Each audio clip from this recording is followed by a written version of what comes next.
Hello everyone, welcome back to my channel. So today we are heading to Anuradhapura. ඉතින් අද අපි Anuradhapura trip එකක් යනවා. යන ගමන්ම කතරගමන් ගිහිල්ලා තමයි යන්නේ. දැන් වෙලාව 9:08යි. ඉතින් 10:00ට තමයි අපි ගෙදරින් යන්නේ. So I'm ready and let's meet at 10:30.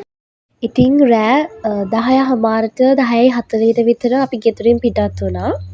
ඉතින් අපි ගිය වෑන් එකක අපි බඩු ටික වෑන් එකට දාලා we left heading to Kataragama. ඉතින් අපි මුලින්ම අපේ ප්ලෑන්ස් තිබ්බේ කතරගම ගිහිලා ඊට පස්සේ අනුරාධපුර යන්න. but ඒ යන අතරතුර අපි මහියංගනේ වැඳලම තමයි අනුරාධපුර ගියේ. So we started our journey. මේ වෙද්දී වෙලාව 12 විතර ඇති රෑ. කොහොම හරි පාන්දර 2යි ගානකට මට හරියටම වෙලාව නම් මතක නැහැ. අපි තිස්ස මහරාමට ඇවිල්ලා තිස්ස මහරාමෙන් චේන්ජ් කරගෙන තමයි කිරිවෙහෙරට ගියේ. ඉතින් මම මේ අවුරුදු 6කට පස්සේ තමයි ආපහු කතරගමයි අනුරාධපුර trip එකක් යන්නේ. So I'm really excited at this moment. And look at this baby girl playing මගේ cousin and she's just 2.5 years old. ඉතින් යාත් මගේ sunglasses අරගෙන දාගෙන හිටියා. And we came to get some flowers. දැන් අපි ඉන්නේ කිරිවෙහෙර. ඉතින් වෙලාව උදේ 5යි ගානක් විතර හරියට මතක නැහැ. කොහොම හරි අපි 6ට කලින් කිරිවෙහෙරට ආවා. මොකද අපිට උදේ 6 පූජාවට කිරිපිඩි පූජා කරන්න ඕන නිසා. ඉතින් කිරිවෙහෙර වැඳලා ඊට පස්සේ අපි කෙලින්ම ගියේ කතරගම දේවාලෙට. ඒකටත් පූජා වට්ටියක් තියවලා අපි ඊට පස්සේ එතනින් සෙල්ල කතරගම ගියා. And this is my sweet younger sister Suvi, and she is 2.5 years old. And මේ ඉන්නේ මගේ මල්ලි. එයාට නම් අවුරුදු 7යි. ඉතින් ඒ ගමන්ම අපි දේවාලේ හැමදාම දනදා කණ්ඩු අරන් යන මේ වාසනායතයවත් දැක්කා. කතරගම ගිහිල්ලා ඇවිල්ලා සෙල්ල කතරගම යන කලින් බ්‍රෙක්ෆාස්ට් උත් ගත්ත වහනේ. මම බ්‍රෙක්ෆාස්ට් අරන් ආවා. ඉතින් මලුත් අරගෙන දැන් අපි යන්නේ සෙල්ල කතරගමට. ඉතින් ගොඩක් වහින කාලෙට සෙල්ල කතරගම යට වෙනවා කිව්වා. හැබැයි අපි යද්දි නම් එහෙම කිසිම යට වෙලා තිබ්බේ නැහැ. මෙන්න මේ වගේ ලස්සන ඇල පාරක් තිබ්බේ එහා පැත්තේ. ඉතින් මට සෙල්ල කතරගම ගියා කියලා ලොකු මතකයක් නැහැ. පොඩි කාලේ ඊට පස්සේ අපි ආවා ස්වීට්ස් ගන්න. So මෙතනින් අපිට ඕන කරන ඔක්කොම ස්වීට්ස් ටික ගත්තා. මොකද අනුරාධපුරේ අපිට ගොඩක් ස්ටොප්ස්. ඒ කියන්නේ අපි අටම ස්ථානෙම වදින්න හිටපු නිසා වෙලාවත් එක්ක ප්‍රශ්නයක් තියෙයි කියලා හිතලා අපි කතරගමින්ම එදා දවස් අපිට වෙලාව තිබ්බ නිසා අපි එතනින්ම ස්වීට්ස් ගත්තා. And now I'm cuddling my sister.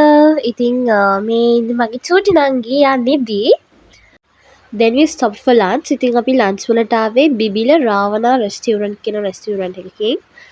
ඉතින් අපිට VVIP room එකකුත් හම්බුණා for this.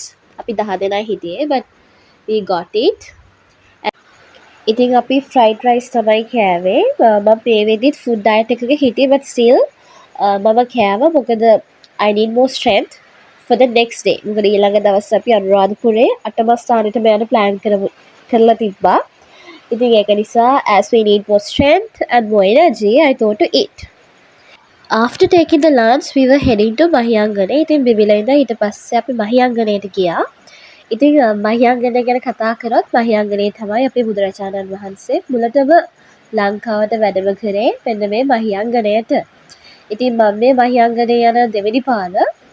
ඉතින් ඔයාලත් ගිහිල්ලා නැත්නම් අනිවාර්යයෙන් ගිහිල්ලා බලන්න. මොකද මේක අපිට ඉතාමත් ඓතිහාසික ස්ථානයක්. අපි කලින් නම් plan කරේ නැහැ මහියංගනේ යනවා කියලා. but ඒ වෙලාවේ තමයි අපි on spot plan කරලා ගියේ. මොකද නැත්නම් අපි කලින් plan කරලා තිබ්බේ කතරගම ඉඳන් කෙලින්ම අනුරාධපුර යන්න.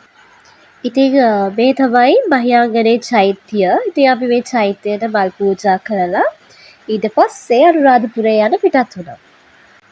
So then we stopped for tea. මට හරියටම අපි නවත්තපු තැන මතක නැහැ. හැබැයි එතන මාර්ම අර නුවර එළිය ඇල්ල වගේ මාර්ම cozy vibe එකක් තිබ්බේ. And that feeling was really good and so comfortable. ඉතින් අපි තේ අරගෙන ටිපිටිත් කාලා and I was chilling with a song.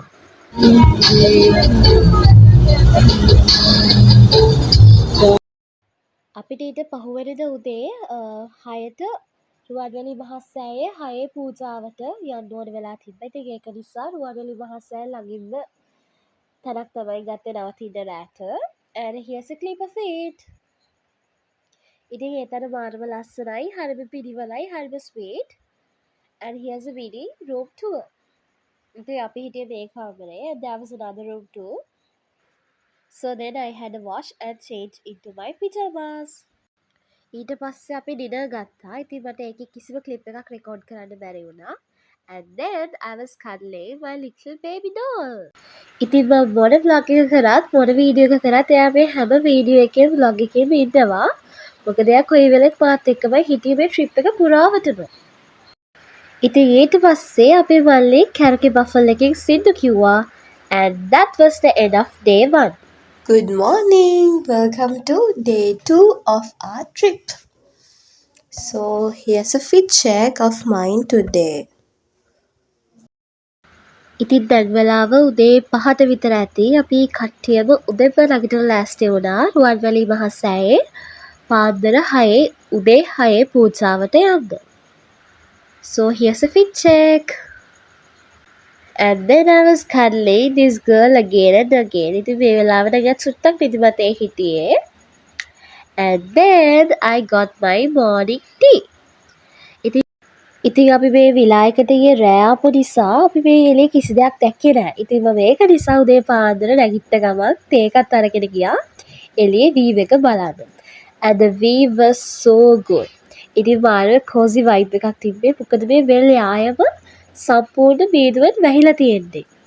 ඉතින් දැන් පාන්දර 5:45 නැත්නම් පාන්දර 5:50 විතර ඇති. චුට්ටක් එළියත් වැටිලා මාරම ලස්සනයි, මාරම සීතලයි.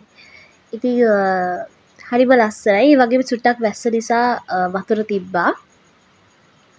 And tea plus this view equal heaven. And we finally left the villa and came to Ruwanweli Maha Seya. ඉතින් අපි හරියටම වෙලාවට හරියටම 6ටම රුවන්වැලි මහා සෑයට ආවා. ඉතින් අපි නෙළුම් බලුන් අරගෙනම රුවන්වැලි මහා සෑය වන්දනාමාන කරන්න ආවා. So මෙතනින් පස්සේ අපි යන්නේ අටම ස්ථානයේ ඉතුරු ස්ථාන ටික වන්දනාමාන කරන්න. So keep watching the video.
ඉතින් එදා අපි ගියපු අන්තිම තැන තමයි මෙන්න මේ ඉසුරුමුණියේ පන්සල අනුරාධපුර. ඉතින් ඉසුරුමුණියේ පන්සලට මම ගිය පළවෙනි වතාව තමයි මේ. කලින් පාරවල් වල අනුරාධපුරේ ආවට ඉසුරුමුණියට ගියේ නැහැ. ඉතින් ඉසුරුමුණියේ උඩට මෙන්න මේ view එක නම් මාර ලස්සනයි. ඒක මං අබත් අරගෙනම අපි ආපහු ගෙදර ආවා. So this was all about my trip. Thanks for watching. Bye bye.